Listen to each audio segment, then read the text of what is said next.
Le texte, c'est dans Exode 34. Et donc ça se passe juste après que Dieu a donné les commandements. Et le Seigneur dit, « Je suis le Seigneur, je suis un Dieu compatissant, bienveillant, patient, d'une immense et d'une fidèle bonté.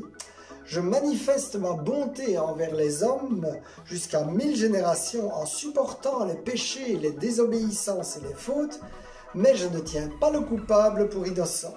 J'interviens contre celui qui a péché, contre ses enfants et ses descendants, jusqu'à la 3e et la 4e génération. » D'abord, il y a quand même une bonne nouvelle dans ce texte, c'est que le Seigneur nous promet que lorsque nous lui obéissons, lorsque nous restons dans son alliance, eh bien, nous avons non seulement nous accès à ses bénédictions, mais aussi les 1000 générations qui nous suivent.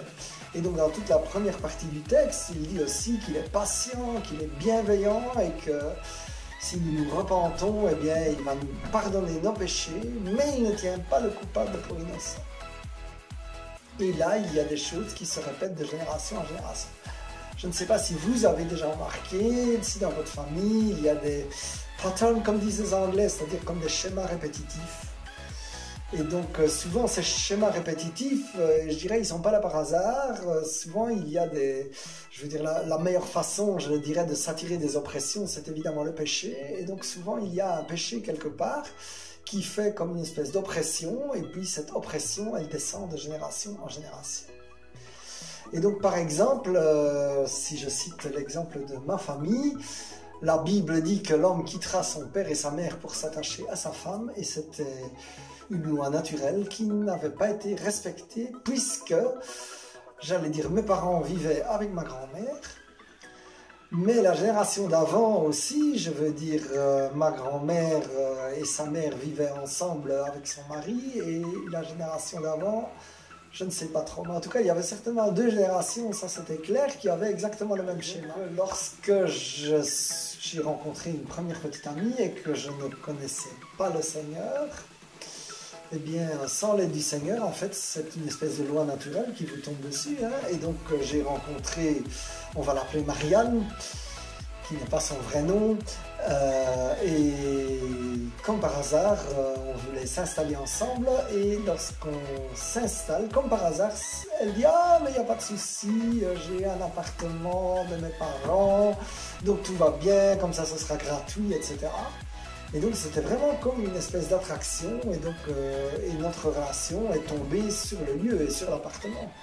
Parce que c'était jamais clair si c'était notre appartement, si c'était le sien, tout ça était un peu flou et cela générait des tas de pression dans tous les sens. Et donc ça c'était sans le Seigneur. Mais après je me suis converti et avec le Seigneur la situation a été quand même fort différente puisque j'ai rencontré ma future femme Régine et comme par hasard, un peu avant le mariage, sur quoi nous avions des difficultés, eh bien c'était de nouveau sur le lieu. Cette fois-ci, c'était pas le fait que les parents possédaient une maison, etc. C'était une question de distance parce que nous habitions à 225 km l'un de l'autre et donc il fallait choisir. Et évidemment, mon choix c'était tu viens où je vivais à Bruxelles et le choix de Régine c'était tu viens près de Luxembourg puisque c'est là qu'elle vivait.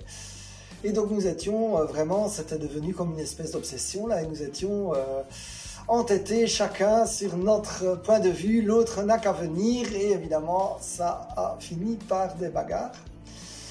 Au point que j'ai demandé la prière, et quand j'ai demandé la prière, eh bien le leader d'un groupe de prière à qui je l'avais demandé m'a dit « Ne vous en faites pas, ça va se régler. » D'ici 3 jours, vous verrez, il y aura une solution. Et je n'y croyais pas trop à ces paroles de connaissance, mais c'était vraiment une parole de prophétie parce que le lendemain, je travaillais à la banque et exceptionnellement, il y avait un Britannique qui venait pour le boulot, hein, pour des raisons professionnelles. Et d'habitude, pendant l'heure du midi, c'est mon chef qui s'occupait de l'amener au restaurant.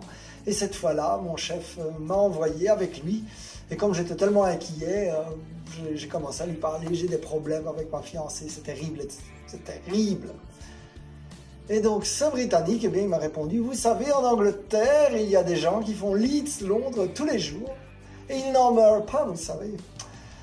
Et donc Leeds-Londres, ben, c'est un peu la distance Bruxelles-Luxembourg. Hein. Donc finalement, eh bien, on a trouvé une solution qui était de faire la navette. On a trouvé une solution au milieu. Et finalement, c'est une solution qui nous convient très bien et qui aujourd'hui encore me convient parce que je me suis habitué à avoir quitté mon cher Bruxelles et je dois dire qu'il ne me manque plus particulièrement. J'y retourne encore de temps en temps, hein, mais je n'aimerais plus vivre là et certainement pas confiné dans un appartement. Donc, gloire à Dieu. Alors, mon frère, ma sœur, je voudrais te dire que toi aussi, avec le Seigneur, les répétitions, les schémas répétitifs familiaux, eh bien, cela, tu as l'autorité pour t'en débarrasser. C'est pour ça que, Seigneur, nous te demandons pardon pour le péché de nos ancêtres, pour leurs erreurs, Seigneur, et nous remettons tout ça au pied de la croix, Seigneur, et Seigneur, nous renonçons vraiment à tout cet héritage négatif. Seigneur, nous n'en voulons pas, nous te le remettons, Seigneur. Et nous sommes heureux, Seigneur, des choses positives que nos ancêtres nous ont transmises et que nous pourrons retransmettre à notre tour. Mais je déclare dans le nom de Jésus que cette chaîne négative de famille va s'arrêter chez toi, sur toi, mon frère. Je place la croix de Jésus entre toi et toutes ces choses négatives de tes ancêtres et je proclame la bénédiction, l'abondance de joie au nom de Jésus. Amen, amen, amen. Sois béni.